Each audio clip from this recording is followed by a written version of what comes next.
તો ભગવાન થઈને ચોરી હુકમ કરે, પણ જે ભગવાનનો ભગત નથી, જેને ભગવાનની ઓળખાણ નથી, એ એમ જ વિચારે કે ભગવાને ચોરી કરી. પણ ભાગવતજી સ્પષ્ટતા કરાવે છે કે ઘણી ગોપીઓ વારે ઘડીએ કનૈયાને ફરિયાદ કરે. ઓલી ગોપીના ઘરે આવી જાય, ઓલી ગોપીના ઘરે આવે, બધી ગોપીઓના ઘરે માખણ ચોરવા આવે છે, પણ અમારે ઘેર કેમ નહીં આવતો? અમે તને બહુ પ્રેમથી ખવડાવશું. ઓલી ગોપી તને તાના મારે છે, ઓલી ગોપી તને વળે છે, તારી ફરિયાદો કરે છે, તોય તું તેના ઘરે જાય છે, અમારે ઘરે કેમ નહીં આવતો? ત્યારે કાનુડો કે આમ તો મારા નવલેખ ગાયનો દુલાણો છે, મારે ચોરી કરવાની જરૂર નથી, પણ એ બહેનોના, સ્ત્રીઓના, એ ગોપીઓના મનમાં એવો ભાવ છે, એ ભાવના વશ થઈને હું ત્યાં ચોરી કરવા જાઉં છું. પણ ખરેખર માખણ ચોરવા નથી જતો, એ લોકોના ચિત્તને ચોરવા જાઉં, એટલે ભગવાન ચિત્ત ચોર કહેવાય. માખણ ચોર તો આપણે લોકો કરી દીધા કે માખણ ચોરતા હતા, માખણ ચોરતા. માખણ નહીં, માખણ પાછળ એ ચિત્તની ચોરી કરતા હતા. અને એ જ ગોપીઓ જે ફરિયાદ કરતી હતી, એ ગોપીઓને એક દિવસ પણ દર્શન ન થાય તો આકુલ વ્યાકુળ થઈ જાય. જેમ માછલી પાણી વગર તડફડે, એમ પેલી ગોપીઓ તડફડવા લાગે. તો ભગવાન જ્યારે મનુષ્ય રૂપે વિચરણ કરતા હોય છે, ત્યારે ભગવાનને ઓળખવા બહુ કઠણ હોય છે. તો પણ આપણા સંપ્રદાયની અંદર એટલા સંતો, એટલા ભક્તો, એ લોકોએ ઓળખી લીધા, એટલે એ લોકોના કામ થઈ ગયા. આજે આપણે સૌ ભેગા થઈને એ લોકોના પરચાઓ, એ લોકોના વ્યાખ્યાઓ, એ લોકોની કથા વાર્તા કરીએ છીએ. ત્યારે આવે નામ વ્યાપકાનંદ, મુક્તાનંદ સ્વામી, પ્રેમાનંદ સ્વામી, રાજભાઈ, પાંચુભાઈ, નાનુભાઈ, એ બધા નામ ક્યારે આવે? જ્યારે લોકોએ ભગવાનને સંપૂર્ણ પ્રકારે ઓળખીને સમર્પિત થઈ ગયા હોય, એના પછી આજે આપણે સૌ એમને સંભાળીએ છીએ. પાણવી ગામના હરિભક્તો બહુ સારા, પણ એ હરિભક્તોમાંથી બે હતા, બે ભાઈ, હરજી અને દેવજી. એને ખબર આ પુરુષોત્તમ નારાયણ છે, સર્વેના સંકલ્પોને, મનોરથોને પુરુષોત્તમ નારાયણ પૂરા કરે છે, પણ અમે કેમ માનીએ કે આ પુરુષોત્તમ નારાયણ છે? કઈ ખાતરી થાય તો આપણને ખબર પડે. અને બે જણાએ સંકલ્પ કર્યો કે ગઢપુરમાં સ્વામિનારાયણ ભગવાન અત્યારે વિરાજમાન છે, અને આપણે ગઢપુરમાં એમના દર્શન કરવા માટે જઈએ, અને જો આપણા સંકલ્પને ઓળખી જાય તો એ ભગવાન ખરા, તો એ ભગવાન સાચા. હવે પાછા જીવ કેવા આવડાવે છો, સંકલ્પ કેવા કરે. ઓલા હરજીએ તો એમ સંકલ્પ કર્યો કે જો ખરેખર આ પુરુષોત્તમ નારાયણ હોય તો હું જ્યારે એમને દંડવત નમસ્કાર કરીને એના ચરણ સ્પર્શ કરવા જાઉં, ત્યારે સૌથી પહેલા મારું નામ બોલે, અને પછી મારી છાતીમાં ચરણારવિંદ આપે. અને બીજો ભાઈ દેવજી, એને કેવો સંકલ્પ કર્યો કે હું મહારાજ પાસે જાઉં અને જ્યાં ચરણ સ્પર્શ કરું, ત્યાં જ ભગવાને એક સોટી લઈને જોરથી બે સોટી મારી વાહમાં મારે, તો હું માનું કે પુરુષોત્તમ નારાયણ. જો આ કેવા સંકલ્પ, મરવાના ધંધા કરે ને. હવે આ બાજુ સ્વામિનારાયણ ભગવાન ગઢપુરની અંદર દાદા ખાચરના દરબારગઢમાં સંપૂર્ણ પ્રકારે હરિભક્તોની સભા ભરાયેલી છે, સંતો બેઠેલા છે, અને મહારાજ કથા વાર્તા કરે છે. એવામાં હરજી અને દેવજી બે ત્યાં આવ્યા, અને ત્યાં આવીને બેઠા. જ્યાં સભા પૂરી થઈ, બધા દર્શન કરવા ગયા. ત્યાં સૌથી પહેલા હરજી ભગવાનના દર્શન કરે છે. ત્યાં મહારાજ કે તમારી છાતી ઉગાડો ને. હવે ઘણા લોકો થાય મનમાં સભામાં, આ શું મહારાજ કરે છે, અત્યારે ક્યાં જરૂર પડી છાતી ઉગાડવાની? તો એને ઉગાડી અને મહારાજે એને ચરણારવિંદ આપ્યા. એની પાછળ હતો એનો ભાઈ દેવજી. અને જ્યાં દેવજી ભગવાનના ચરણમાં માથું નમાવા જાય, ત્યાં ભગવાને વાહમાં પાછળથી બે સોટી મારી. એટલે આખી સભામાં આ માણસ શું કરે છે, ક્યારે છાતી ખોલાવીને ચરણારવિંદ આપે, અને ઓલા જે દર્શન કરવા જાય છે પ્રેમથી ભાવથી, અને એટલા પ્રેમથી દર્શન કરે છે, મારે સોટી મારે છે, ઓલાને કેવો મનમાં વિચાર આવશે? ત્યારે ભગવાન કહે છે કોઈ કઈ વિચારતા નહીં. આ ભાઈને મેં છાતીમાં ચરણારવિંદ આપ્યા, અને આ ભાઈને મેં સોટી વાહમાં મારી, એની પાછળના એના સંકલ્પો છે.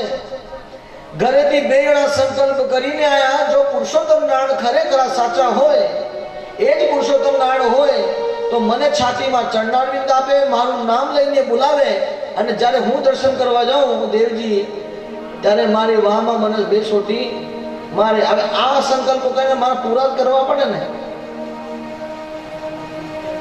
એટલે મનુષ્ય રૂપે ભગવાન જ્યારે વિચરણ કરતા હોય ત્યારે ભગવાનને ઓળખવા બહુ જ કઠણ હોય છે. પણ આવી રીતે જે ભગવાનના સંપર્કમાં આવે છે એ સર્વે ભગવાનને ઓળખી જાય છે. નિષ્કુળાનંદ સ્વામી વ્યાપકાનંદ સ્વામીને શ્રીજી મહારાજે પરચા આપ્યા. એ પછી હવે મુક્તાનંદ સ્વામી, અખંડાનંદ સ્વામી અને કેવલાનંદ સ્વામી જે પરચા આપ્યા એની વાત નિષ્કુળાનંદ સ્વામી અહીંયા પરચા પ્રકરણમાં કરે છે. ચોપાઈ મુક્તાનંદ સંત શિરોમણી, મુખે શું કહીએ મોટમ ગણી. મુક્તાનંદ સંત શિરોમણી, મુખે શું કહીએ મોટમ ગણી. કરે વાત પ્રભુની વિસ્તારી,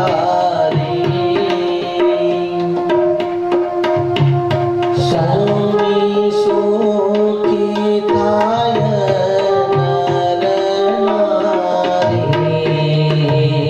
કરે વાત પ્રભુની વિસ્તારી, સુની સુખી થાય નર નારી.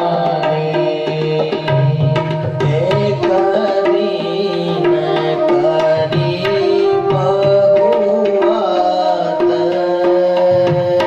સુણી સંત થયા રળિયાત.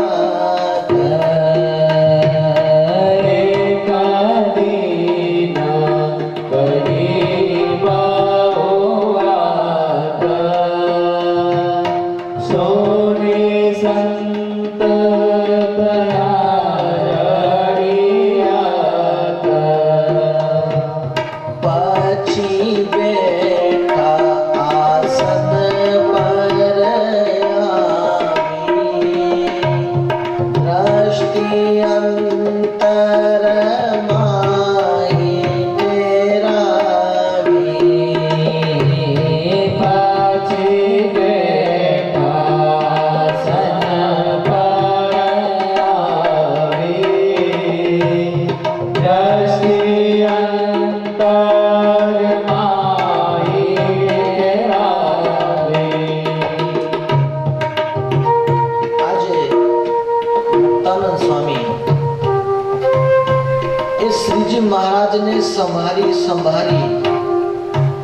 સંતો અને ભક્તો આગળ એ શ્રીજી મહારાજના ચરિત્રોની, ભગવાનની સુંદર સુંદર વાતો કરે છે. અને આજે એવું કહેવાય છે ભક્ત ચિંતામણીમાં નિષ્કુળાનંદ સ્વામી લખે કે મુક્તાનંદ સ્વામી વાતો તો ઘણી કરે, પણ આજે જે વાતો કરી છે સૌથી અલૌકિક ને અલૌકિક વાતો કરી છે. અને એ વાતો એટલી બધી કરી કે બધી વાતો સાંભળીને આજે સૌ સંત ને ભક્ત રાજીને રળિયાત થઈ ગયા. અને જ્યારે અતિ રાજી થયા સર્વે મુક્તાનંદ સ્વામીને પ્રેમથી વંદન કરી જય સ્વામિનારાયણ કરી. પછી મુક્તાનંદ સ્વામી પોતાના આસન પર બેઠા અને આસન પર બેસી જ્યાં અંતરદ્રષ્ટિ કરી ત્યાં અંતરદ્રષ્ટિ કરતા રામાનંદ સ્વામીના દર્શન થયા. અમે રામાનંદ સ્વામીના જ્યાં દર્શન થયા ત્યાં જ મુક્તાનંદ સ્વામી રામાનંદ સ્વામીને સમાધિમાં જુએ ત્યાં રામાનંદ સ્વામી મુક્તાનંદ સ્વામી સામે જોઈને હસે અને હસીને ઘણા આશીર્વાદ આપે કે હે મુક્તાનંદ, ખરેખર આજે હું બહુ રાજી છું કે તે ભગવાનની સારી સારી વાતો કરીને સર્વે જીવના ઉદ્ધાર માટે પ્રયત્ન કરી રહ્યા છો અને આવા સુંદર આશીર્વચન સાંભળી મુક્તાનંદ સ્વામી ગુરુના દર્શન કરી આજે બહુ જ આનંદિત થયા.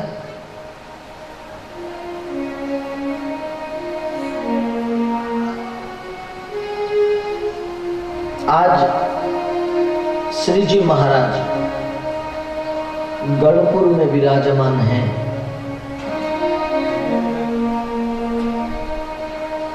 और गढ़पुर में जब श्री जी महाराज विराजमान हैं तो गढ़पुर में सभी संत समुदाय भी हैं, सभी भक्त समुदाय भी हैं.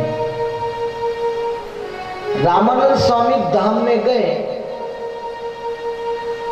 उसके बाद की कथा है कि जब तक रामानंद स्वामी पृथ्वी पे थे, श्लोक पे थे, तब तक सभी संत, सभी भक्तगण और महाराज सब साथ में मिलजुल कर रहते थे. लेकिन रामानंद स्वामी जब गए उसके कितने ही दिनों बाद जब गढ़पुर में सभी ही संत भक्त इकट्ठे हुए थे, उस समय एक दिन श्री जी महाराज ने बड़ी सभा का आयोजन किया और बड़ी सभा का आयोजन करके श्री जी महाराज ने सभी संतों को उद्देश्य करके सभी संतों को ध्यान में रख करके एक बात कही. स्वामीनारायण भगवान ने कहा कि संतों, आज तक आप सब ही हमारे साथ रहे, हम जहां जहां गए वहां वहां आप लोग सब हमारे साथ आए, लेकिन आज मेरे अंतर में एक ऐसा विचार आया है और वो विचार है कि हम इस लोक पे अनंत जीवों का कल्याण करने के लिए आए हैं, लेकिन हम एक जगह बैठ जाएंगे तो फिर लोगों का उद्धार कैसे होगा? संतों, आपको पता नहीं कि आप चलते फिरते तीर्थ हैं, घूमते फिरते तीर्थ हो. आपका कोई समागम करे और आपके मुख के द्वारा भगवान की बात को अगर जीव सुने तो उसे मेरी प्राप्ति होती है, अर्थात उसे भगवान की पहचान होती है. और भगवान की पहचान होती है ना, तो फिर उस जीव की गति मेरे धाम में होती है. अब तक आप सब मेरे साथ रहे, मैं जहां जहां गया वहां वहां आप सब मेरे साथ आए, लेकिन अब मेरे अंतर की अभिलाषा ऐसी है कि अब आप नगर नगर, गांव गांव, शहर शहर विचरण करके जो मुमुक्षु आत्माएं हैं उन सभी जीवों को आप सत्संग कराओ.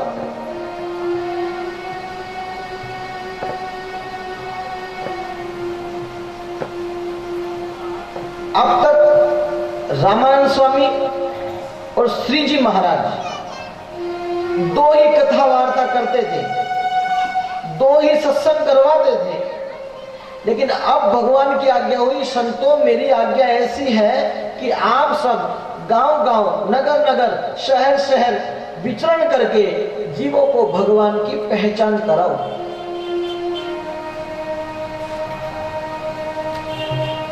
तब सभा में से एक संत खड़े हुए. हरे महाराज, आप हमें भोजन नहीं देंगे तो चलेगा, हमें खाना पीना नहीं मिलेगा तो चलेगा, हम भूखे रह लेंगे, कितनी भी कठिन तपस्या करनी हो तो महाराज हम कर लेंगे, लेकिन प्रभु आपसे दूर होने का कहोगे तो वो हम सहन नहीं कर पाएंगे। अरे भगवान आपका वियोग हो जाता है तो दिल के अंदर एक अग्नि प्रकट हो जाती है, और वो अग्नि इस प्रकार से प्रकट होती है कि हमारा शरीर जल उठेगा। अंतर में एक प्रकार की अग्नि प्रकट होती है और उस अग्नि से महाराज जिया नहीं जाता।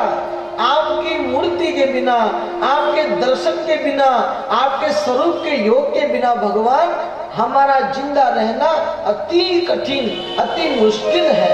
हम आपके बिना एक घड़ी हुई नहीं रह सकते। वाला तारी मूर्ति नु बंधन छे एनु कंदने चकोरी पीतड़ी न देऊ। वाला तारी मूर्ति नु बंधन छे एनु कंदने चकोरी पीतड़ी न देऊ। वाला तारी मूर्ति नु बंधन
चंद्रमा से प्रेम है और चंद्रमा को न देख पाए तो अपने प्राणों का त्याग कर देती है।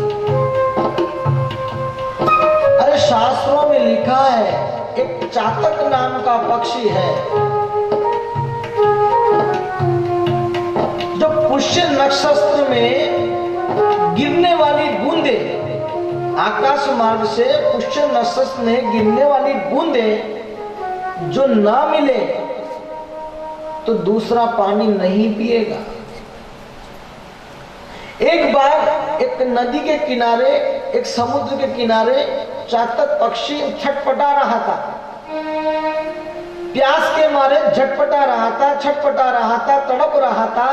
एक संत वहां से निकले, अरे पागल, इतना छटपटा रहा है, इतना तड़प रहा है, इस तड़पन का छटपटाने कारण क्या है?